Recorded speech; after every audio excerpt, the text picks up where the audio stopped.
Thank you. Now for the pledge. I pledge allegiance to the flag of the United States of America and to the republic for which it stands, one nation, under God, indivisible, with liberty and justice for all. Remember to treat people right and to do the right thing. So today for lunch we're having cheeseburger sandwich, potatoes, steamed peas, orange smiles, and milk. Remember the honor lunch is on Tuesday. Also come sign up and try out for the swim team. The first practice is on December 5th. There's a boys basketball game tonight, so come support them. Now for Mr. Hewlett. Good morning, Blackford Junior High, and good morning. It's a happy Monday, and today I have a few announcements. I promise I'm going to keep it short. It was a little long last time, so bear with me. I do have a few announcements. These are things I've talked about before, but I do want to just reiterate a few things and just make sure our students are aware of certain procedures, certain processes. I talked a little bit about Washington, D.C. before, so this is going to pertain to our 8th graders primarily, although our 7th graders, because you will be going on this trip next year, it's definitely in your best interest to know exactly what you need to do. Of course, we will have one more fundraiser for our 8th graders in the spring for an opportunity to earn some more money towards the trip.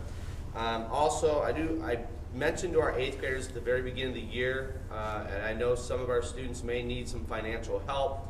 One of the processes that you will need to do is I will provide a scholarship under certain criteria, and then I've talked about these specific criteria before.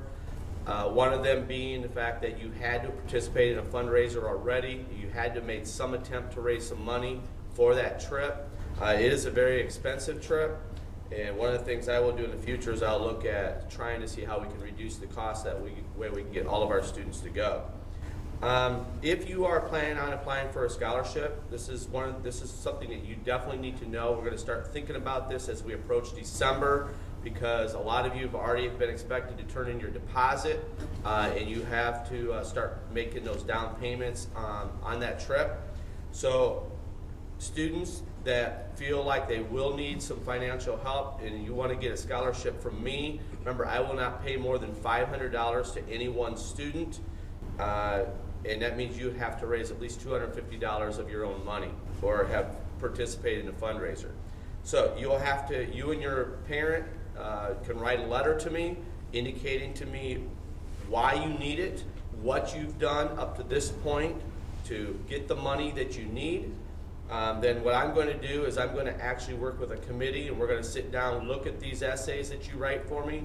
And as a matter of fact, I've already received one, and then we'll look at these and we'll determine a need basis and determine what students should get those. So you're not guaranteed to get that. So just keep that in mind. It'll also be based on how much work you put into your grades this year. It'll also be based on attendance. It'll be based on behavior. So if you've fit that criterion and you feel like you need to write that letter, go ahead and write those letters. I'd like these by January, so you do have some time to think about what you need to do. Finally, I said I was going to keep it short. That was mainly for our 8th graders, but also 7th graders. Start thinking about what you need to do. We are having our recognition luncheon tomorrow for our 7th and 8th grade students that made straight A's. Also, there's some other reasons why you were invited to this. Some of them got it because they were top Lexile readers, 1,300 or above. So those of you that want to get that achievement, continue reading, and if you hit that, then I will also invite you.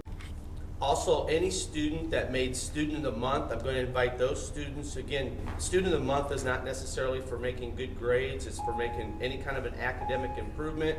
Teachers would nominate you for that. And we'll have more Student of the Months throughout the year. And then, of course, we're going to do it for reading counts. I'll invite students for read counts. So there's going to be many ways that you can get recognized this year. The way that will work is it's kind of like the high school where you receive a letter for participating in various activities. We are not going to do a letter per se here, but what we will do is I will give every student for their first achievement award an academic medallion. And then thereafter, you will receive pins for various accomplishments. So if you are in honor roll, you will get a medallion to start with. And then if you made straight A's again for the second 6 weeks, then you would get a pin. And then thereafter, you would receive certificates, and that way we keep that process going. So our 8th graders, they would get mostly the medallion this year. Our 7th graders have a chance to earn pins for next year. So that's all I have. Obviously, I could talk for another half an hour, but I know everybody is going to do great today. So have a good Monday morning. Remember, we have a 3-day week. Wish everybody a happy Thanksgiving, and I hope everybody had a great time at the dance on Friday. Thank you. Thank you, Mr. Hubler.